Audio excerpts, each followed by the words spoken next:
Good morning. Ooh, my hands are freezing right now. Welcome to the last video for January 2026. That's crazy, but I feel like I say that about all of time passing now. It just is in such a fast, hyper speed ever since 2020 especially. Like it feels so fast. So last video of January, which was such a month, personally and obviously collectively, there's been so much beginning fire energy, which is this year is very fire energy focused.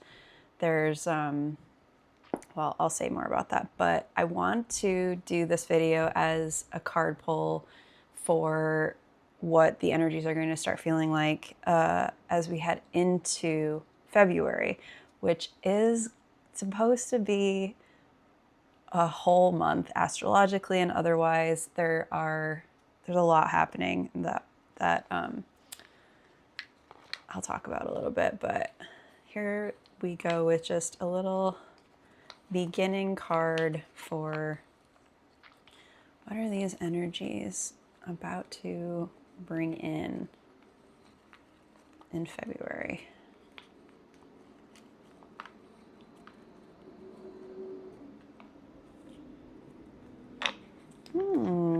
Love this. Presence. Why do I love that? Because, okay,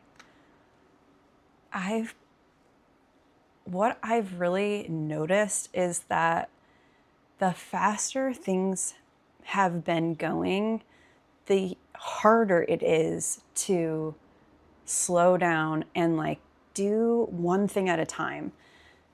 And there's this feeling in me of like, I can't even sit down to like write anymore. And I used to write a lot, and I do write every day, but I'm using that as an example of like, you need like an attention span for that. And you need to be able, like sitting down and reading a book, sitting down and watching a movie. It's like now it feels like if you do those things, you're missing something, because so much is happening. Or it appears like so much is happening, like it's portrayed like so much is happening. Or, you open your phone and there's like so much to look at.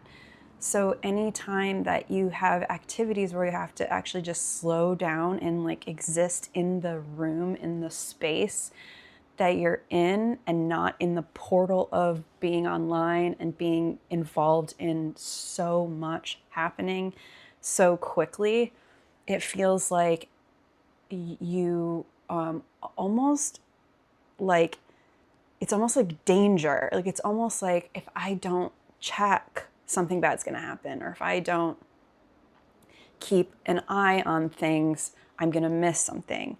And I think that is why so many people are in chronic burnout. I think that's why people are struggling to have, just the energy for life. We're so hijacked these days with so much happening, and it's important to know and be aware of everything that's happening, but it's so important too that like when the fire takes off, you don't burn out with it. You remember to pause. You remember to, okay, right now I'm going to make dinner and that's all I'm going to do. I'm not going to scroll on my phone while I make dinner. I'm not going to sometimes even like listen to music, even though I love listening to music.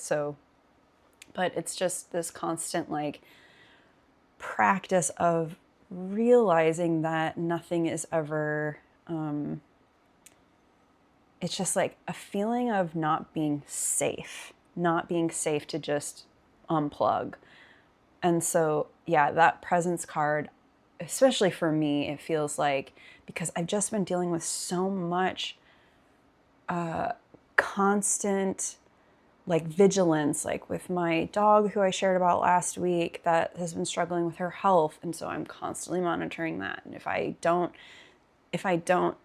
watch her constantly, something bad's going to happen. And, you know, that kind of personal level stuff really being part of this whole feeling of, I can't get a moment to breathe. I can't stop. And if I stop, then I'm not safe. And I think that for me, like, okay, so my dog right now, it's not all figured out. Like last week was the crisis point. This last week with her has just been until this day, this morning, up and down, trying to figure out what is helping, what isn't, what are the next steps, you know, that all that kind of stuff. And it can actually put me into sort of like a freeze mode where I feel like I can't do anything else but this with her right now. And yesterday, I I had this realization that I have to wake up, I have to go to the gym for an hour, I have to go grab groceries, and I'm going to trust that as long as I take care of everything with her and do everything that I can to be there for her, that going and being there for myself for a couple of hours is extremely necessary and important for me to continue being a caretaker for her. That is like crucial right now. And the realization that I can't control everything that's going to happen, and sitting here trying to control everything that's going to happen is backfiring. Like it's not helping the situation. So yeah, things are going to get, I think, more intense as the year goes on. I think February is going to be especially intense with Neptune just moved into Aries, fire sign. Saturn's about to move into Aries in February, fire sign. We have eclipse season happening. The day that the calendar switches into the year of the fire horse on February 17th is our eclipse here. So like we're really starting to get these energies, not only of fire, you know, and action oriented kind of like, it's Aries energy, and Aries energy is very like, can be impulsive, can be combative. But it can also, like, it's the beginning point of the zodiac. So it's like where where everything starts, the creation starts. And it is, it's where a lot of the planets have moved into the beginning point. So when I said in my previous videos, like how this year is a birth year, it's a creation year, where last year was a death year, not only numerologically, is that how you would say numerology? Last year was a 9, this year is a 1. So this being a birth year, but all the planets being in, not all the planets, but a lot of the planets being in Aries, being the sign of birth and new energy happening. Just within all of that, the reminder to be present as much as possible, not in that annoying, like, spiritual good person, be present and whatever kind of way. Like, I don't know if that makes sense. But just the very mundane energy of being with each experience that you're having in this life, without kind of having this background of, this isn't enough, I'm not doing enough, I need to go see what else is happening out there. I think that that's a skill now that we have to have, and that's something that we have to practice for, I want to say, survival. Like, it's not a luxury, I don't think, anymore. I think it's actually something that is like crucial to our survival going forward, with so much being shifted towards technology and that sort of thing. So yeah, my dog is doing okay. It's just, my gosh, it's been quite a journey with her, and just kind of feels like one thing after another was how the year ended and began. Like January didn't feel like it let up in any way. And then, of course, we've had so much happening in the world, in the US, on a political scale for so long, but this has really amplified right now, which I think has a lot to do with the Pluto transits we just went through, which Mars and Pluto just had their conjunction this week. And it's like I'm looking forward to all the fire energy, but I feel, of course, like stuck in this feeling of something's about to happen. Like something's going to happen. I don't know what it is. Something's going to happen. I think a lot of people also are there. Like there is this feeling that we're at a place that we've never been before. We're trying to kind of go about our lives in a way that feels normal, but we all know it isn't. We all know it's not normal. This is not our just normal, we're in a huge shift. And the underlying sort of energy of, I think what's escaping a lot of people too is the fact that many of our fight or flight trauma responses have been kicked on for so long. And we all, of course, deal with that in different ways. It comes out in many different ways for people, especially when you're not conscious of the fact that you're in a trauma response, that you're in a fight or flight response to everything that's happening in the world. And so I think what's helpful for me too is that when I'm out in the world, I am thinking all of these people that I'm like, that are just kind of doing behaviors that are like, what is going on? What's happening in the world? I think of it on the level too, that this massive collective trauma response is happening in each individual person. And that gives me, including myself, and that gives me a bit of a softening and a bit more compassion for the charge that I keep running into when I'm out in the world. Because, it's just, this is not territory that we're comfortable with or familiar with. And this is not really the time necessarily to be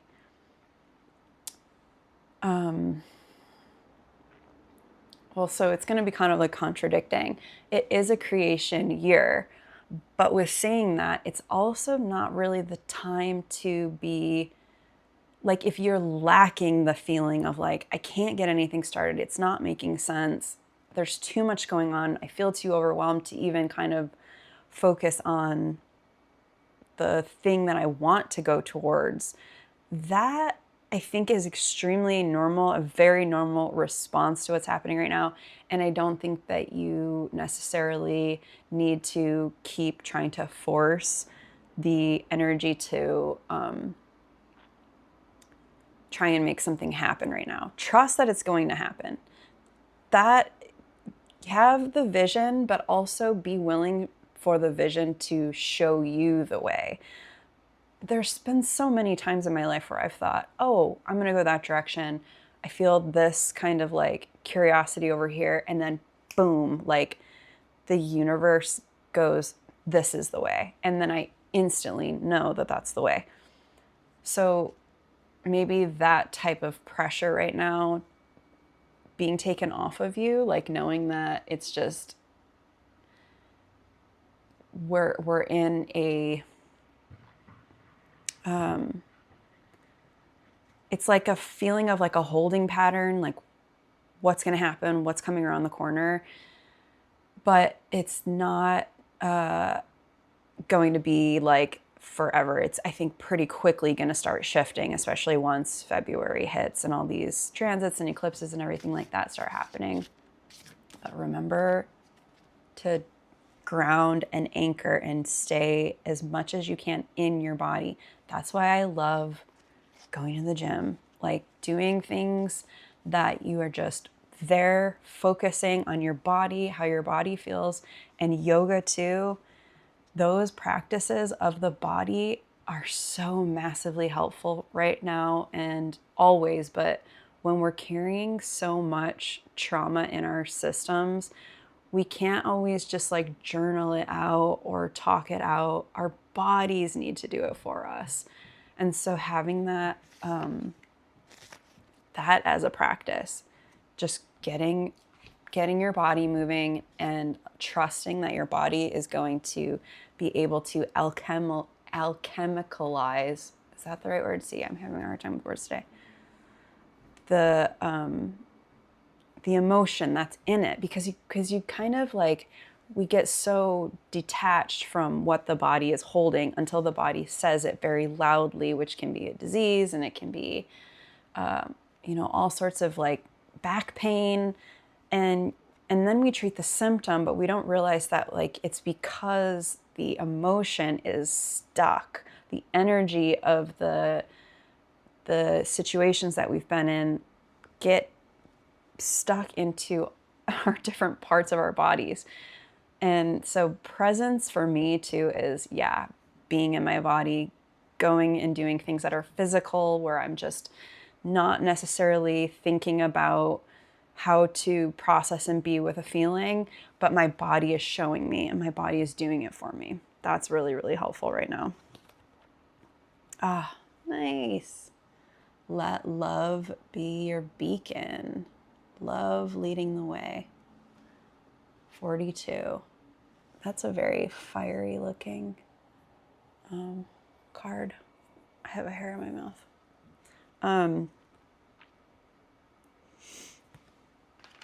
Yeah. I am pretty exhausted. Every time I think I can't handle one more thing, guess what? One more thing happens.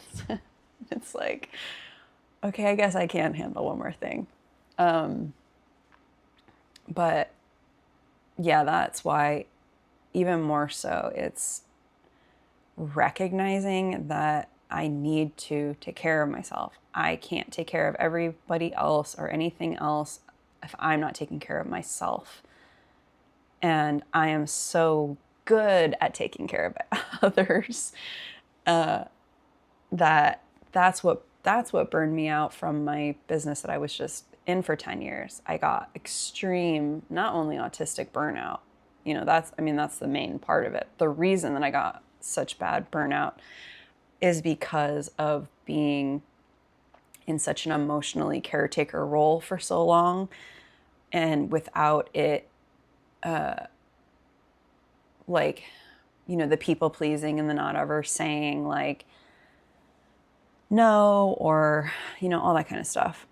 Just not really putting myself as a focus of a person worthy of being taken care of, because I'm just so much better at taking care of other people, other beings, dogs, and giving that nurturing energy away, and then not having any left for myself.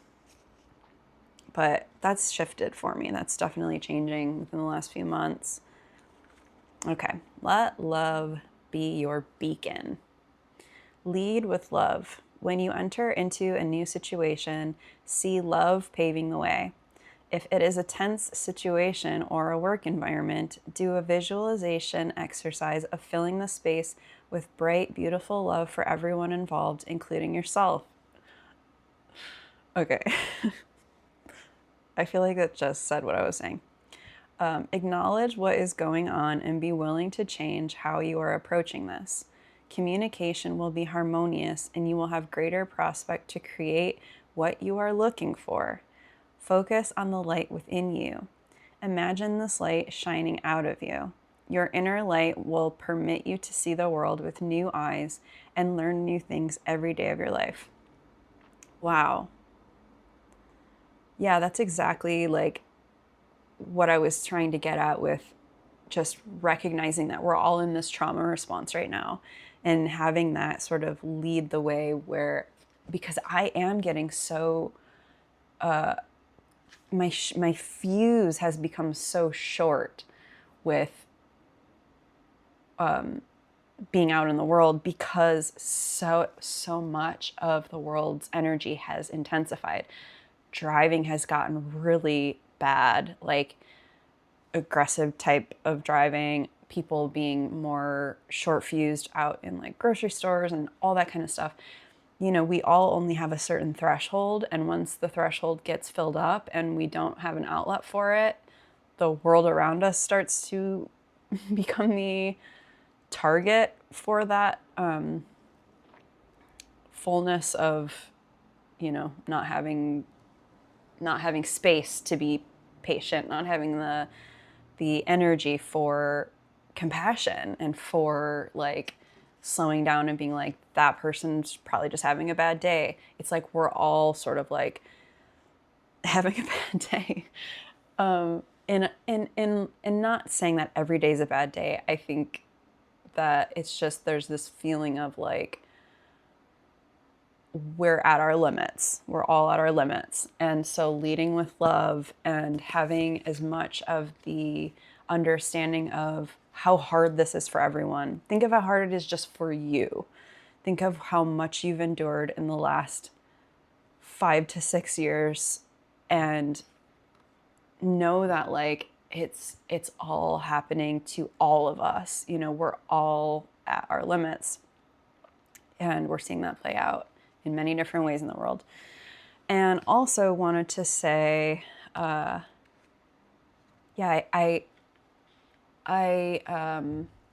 also think this is going to be a year for wildfires. And I just felt like saying that because it is a fire year, and that can be literal. And just based on like the weather in the Pacific Northwest, like we have had a really, really mild and sunny winter, and that is not like it's supposed to be raining here every day. And we have just now today, like the last bit of January, started having rain again. I mean, it's been sunny every single day.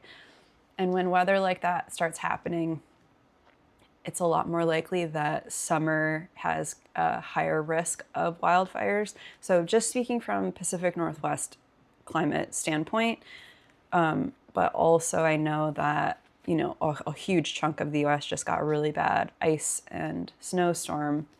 But yeah, there is a feeling in me that this could possibly be a really fiery year, not just like inwardly, but the expression of Mother Nature and the whole system kind of like getting fired up.